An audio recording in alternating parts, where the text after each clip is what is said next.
stomach slap. Generally, the hooding about was we're the good guys and we're their friends. That was placed over their heads. Interrogators, which when the interrogated pretend to be from the sheltering with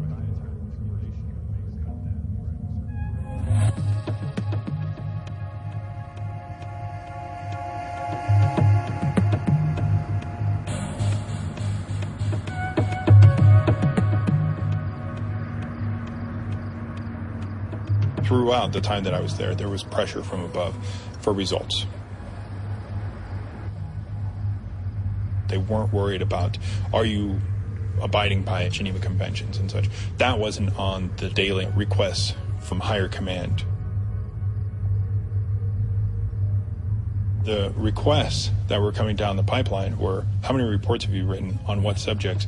What information have you gotten? What cooperation have you gotten? Which sources have become key sources? That's what they were worried about, results.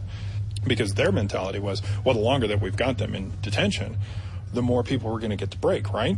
It's just a matter of time to get these guys to break, right? So you should be getting more results, not fewer results, the longer that you hold them.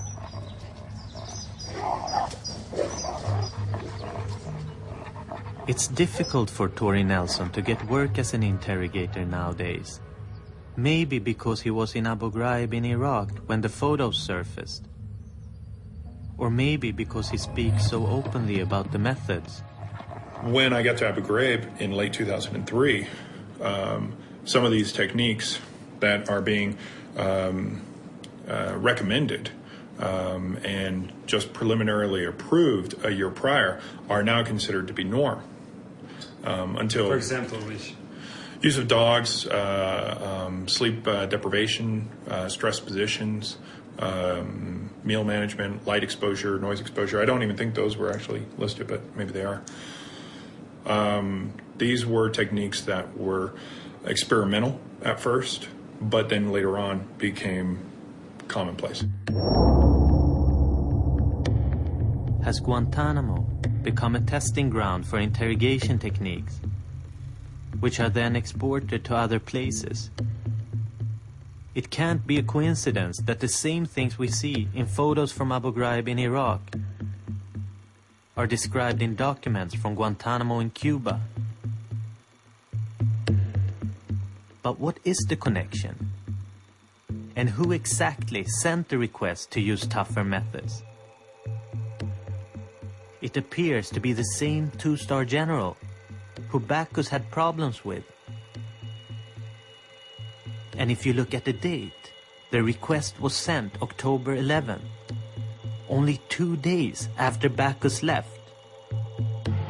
And 1 month later, neither Bacchus nor the two-star general are still at the base.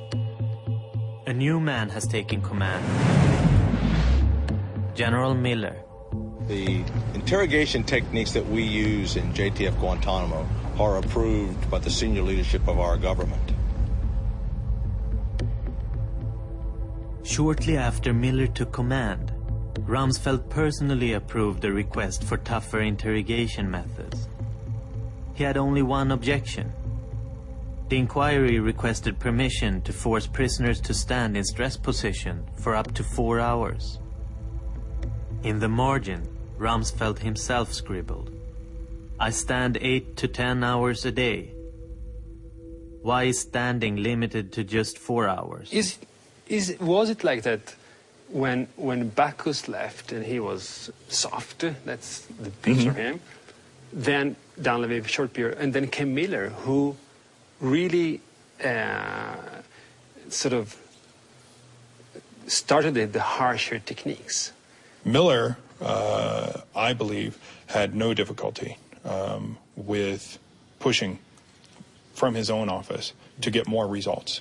And that was no bullshit aside, this man wanted everybody to break. And believe that the only right that the people down there at Guantanamo had was the right to give us intelligence. That was the only right. We're in the business of winning the global war on terrorism. We also conduct ourselves as Americans always do. Everything that goes on in Camp Delta is a representation of what we think makes America great. Did Miller have something to do with Backus being fired? And if that's the case, why did he want Backus out of the way? What had Backus seen, and how much did he know?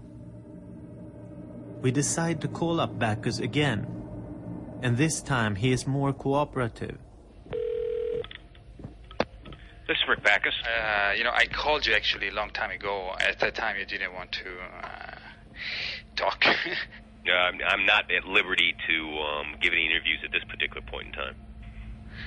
There are so many rumors about you that we don't want to end up telling things in a wrong way.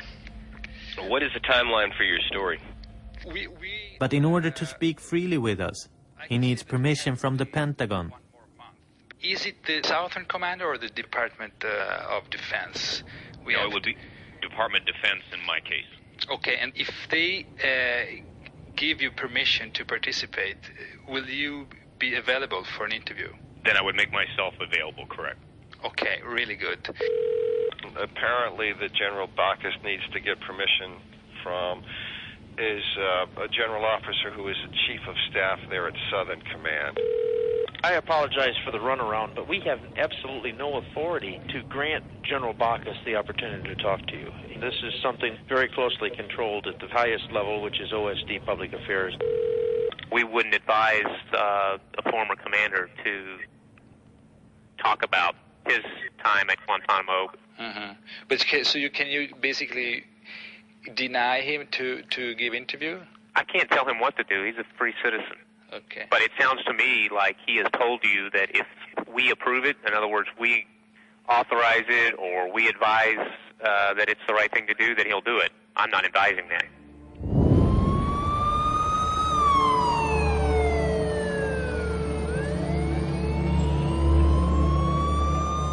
Why does the Pentagon want to silence Backus? Who fired him, and why? And who was it that took the interrogation methods from Guantanamo, Cuba, to Abu Ghraib in Iraq? Maybe the answer can be found somewhere else. After the scandal in Abu Ghraib, when the photos came out, command of the prison camp was taken over by none other than General Miller. Miller was sent to Abu Ghraib to clean up the mess after the scandal and make sure that no abuse against prisoners would ever happen again. But the person Miller replaces is General Janice Karpinski. Many consider her to be the most responsible for what went on in the prison in Iraq, since she was the commanding officer at the time, and it was her soldiers posing in the pictures.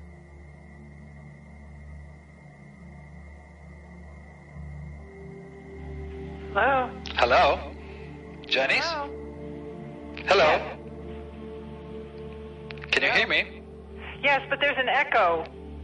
This is Eric Candini calling from Sweden. Hi, Eric. How are you? Fine, how are you? I wasn't expecting to find you, actually.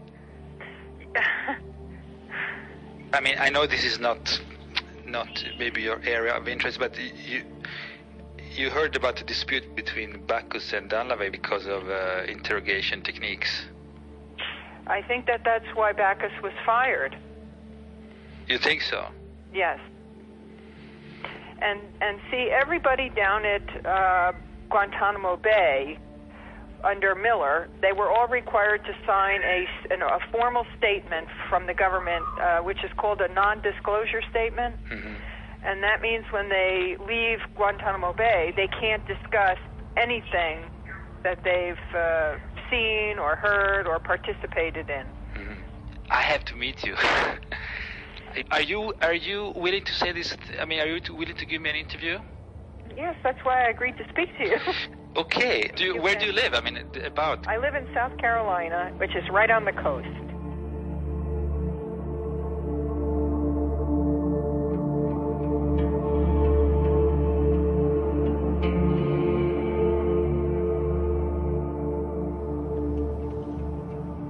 Rumor has it that Karpinski is now in an open conflict with the army, after being demoted and relieved of her title as a general.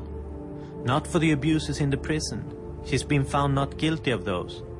but because 3 years ago she was said to have shoplifted a perfume